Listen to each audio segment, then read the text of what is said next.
j'espère que vous allez bien. Moi, très bien en tout cas. Alors, aujourd'hui, ça va être une vidéo anecdote. Je vais dire 3 anecdotes et vous allez devoir deviner laquelle est la fausse. Alors, si la vidéo vous plaît, je vous invite à lâcher un petit like et à vous abonner, ça fait toujours plaisir. En attendant, je vous dérange pas plus et je vous laisse avec la vidéo.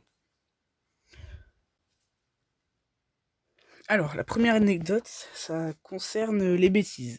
Je vais voir, il y en a plein. Alors, en fait, à l'époque, j'étais dans une autre ville. J'étais pas loin de Paris. J'étais à quelque part. Enfin, je vais pas vous le dire. Et en fait, j'allais à une école qui s'appelait Tuxtel. Elle était assez grande, vous voyez, voire très grande. Sauf qu'en fait, j'allais très même souvent à l'étude. Et en fait, à l'étude, il y avait un terrain de tennis qui était un peu plus haut. Et plus haut que le terrain de tennis, en fait, il y avait un parking où les profs ils rangeaient leurs voitures. Alors en fait aussi il faut savoir que j'avais plusieurs copains, dont un qui s'appelait Raphaël. Et en fait ce Raphaël, c'était le mec vraiment à faire beaucoup de conneries. Mais genre vraiment beaucoup. Donc voilà. Et un jour j'allais à l'étude, comme d'hab. Et en fait je vois mon pote Raphaël qui ramasse des marrons, des cailloux et tout, des caillasses, des trucs qu'on peut lancer. Donc je lui demande ce qu'il fait, et en fait il me répond: "Oh, je vais jeter ça sur les voitures des profs. Tu viens?" Ah bah non, attends, franchement, c'est méchant de faire. Oui, je viens. J'ai littéralement répondu ça. Littéralement. Donc voilà, je ramasse aussi mes cailloux, mes marrons. Et en fait, on commence à les balancer sur la voiture des profs. Donc on fait des petits concours, genre qui pourra toucher l'antenne d'un prof. Bah et écoute, voilà, des trucs comme ça. Et à un moment, on entend un grand. On avait pété le pare-brise d'un prof. Littéralement. On avait pété le pare-brise d'un prof. Et en fait, le hic dans tout ça, c'est qu'en fait, moi je m'étais arrêté parce que j'avais entendu, et aussi que mon pote Raphaël, il avait continué. Et en fait aussi que ma mère, elle connaissait, tu vois, tous ceux qui me gardaient, parce qu'ils se connaissaient très bien. Il y avait soit des amis d'enfance, soit celles qu'elle avait rencontrées, parce qu'ils avaient un double emploi, les gens qui me surveillaient. Et il se trouve que la plupart qui étaient avec ma mère. Donc elle leur faisait bien confiance et tout. Elle se disait, je vais pas faire de conneries, franchement. Voilà. Bon, donc du coup, Raphaël il continue. Et bah, il se fait choper. Et oui, il se fait choper. Donc moi, tu sais, vous savez, je sais pas ce qui s'est fait choper vu que je suis arrêté avant. Mais en fait, en arrivant, ma mère, vu qu'elle connaît tout le monde, elle dit au revoir à tout le monde. Sauf qu'en fait, la dame qui avait chopé mon pote Raphaël, bah, elle dit d'ailleurs, qu'est-ce que tu foutais à jouer avec Raphaël à lancer des cailloux sur les profs? Je suis là, oh là là, il a tout balance. Je vous raconte pas que ma mère, elle était joyeuse, mais vraiment, elle pleurait non, je me suis pas fait tarter, mais elle était hors d'elle. Elle a pas pleuré, mais elle était hors d'elle. Elle a dit, je te préviens, je dis rien à ton père, parce qu'il avait passé sûrement une bonne journée, une très bonne, oui, il a passé une mauvaise journée, et alors? Donc elle dit, je te préviens, je dis rien à ton père, mais c'est toi qui lui diras dans des années. Il l'a jamais su. Voilà. Prochaine anecdote. Alors, l'anecdote numéro 2, ça va être... elle va être un peu plus vieille, mais bon. Alors, je vous ai dit avant que j'avais plusieurs amis, dont un aussi qui était à peu près pareil que Raphaël. Je vais pas dire son nom. Donc, ça, comme Raphaël, je vais pas dire son nom, il s'appelait... on va dire qu'il s'appelait Alex. Alex, en fait, tu vois, c'était vraiment à l'école, mon best friend, vraiment le summum des copains. Vraiment, c'était le meilleur, on se balançait jamais. Et en fait, il y avait mon père qui avait décidé de nous faire la surprise, qui avait décidé de me faire la surprise d'aller mince attends, en station de ski, voilà. Qui m'avait fait la surprise d'aller en station de ski. Donc moi j'étais ultra joyeux déjà, et il me dit, tu peux inviter l'un de tes amis, celui que tu veux. Alors là les gars, j'avais même pas hésité, j'avais dit directement Alex. Voilà, d'un coup comme ça. Donc mon père s'en doutait, donc il avait déjà contacté le père d'Alex et tout.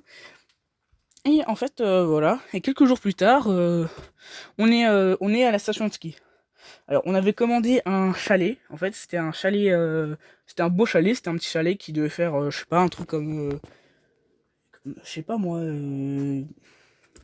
en 15 mètres de long pour 10 mètres de large. Donc, c'était bien quand même. Et en fait, on avait des voisins, mais devant chez nous, il y avait un chalet, mais un très grand chalet bien luxueux, tu vois. Alors quand je dis luxueux, c'est pas vraiment luxueux comme vous pensez, c'est plutôt luxueux, très grand, 2 étages, à l'intérieur, c'était voilà quoi. Donc tu vois, et en fait, un jour, on jouait avec mon pote Alex, on jouait comment ça s'appelle, les boules de neige. On avait fabriqué nos boules de neige avec nos murailles de neige. On se balançait des boules. Et en fait, à un moment, il y avait mon pote Alex qui m'avait lancé une boule et elle avait atterri sur la porte du voisin. Donc on s'était rendu compte que la porte n'était pas fermée du chalet très luxueux. Donc voilà, et donc là, tout ce qu'on se trouve à se dire, c'est oh viens on rentre à l'intérieur. Critiquez pas, on avait 7 ans. Donc du coup, on rentre dans le chalet, et en fait, je crois qu'à l'entrée à gauche, c'était un peu comme les Anglais. Il y avait une cuisine, à droite, il y avait une cuisine, et entre les deux, il y avait un escalier qui montait à l'étage. Voilà. Et en fait, donc on explore un peu, il a une grande famille, le gars qui est là. Et quelle fut notre surprise quand on se rendit compte qu'on n'était pas tout seul. Oui, oui, on n'était pas tout seul. Il y avait littéralement un mec qui avait tiré la chasse d'eau. Oui. Il y avait un mec qui avait tiré la chasse d'eau et qui dit qu'il commençait à descendre l'escalier. Donc là, mon pote Alex et moi, on était en PLS vraiment. On se disait, oula, si nos chope, on est mort, vraiment, ça va être quelque chose. Et donc du coup, tout ce qu'on a trouvé à faire, c'était de partir le plus loin possible. Donc on a couru vers la porte, on a ouvert la porte, on n'a même pas fait attention, on a claqué la porte, mais bien comme il faut. Le voisin, littéralement, un mort-vivant, il se serait réveillé. Et on part chez nous, on dit à mon père, oh papa, c'est cool, on est rentré parce qu'il faisait un peu froid, il nous comprend. Et Et en fait, bah du coup, il a jamais su qu'on était entré là-dedans. Voilà. On passe à la troisième anecdote. Et dernière aussi. Alors la dernière anecdote, c'était il y a pas très longtemps. Alors, faut savoir que moi, je suis au collège. Je vous dirai pas en quelle classe, mais je suis au collège.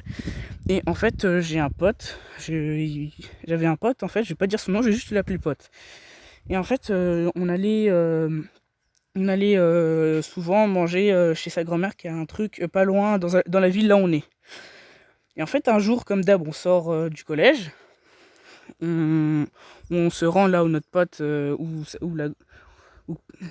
mince, où la grand-mère d'un de mes potes travaille.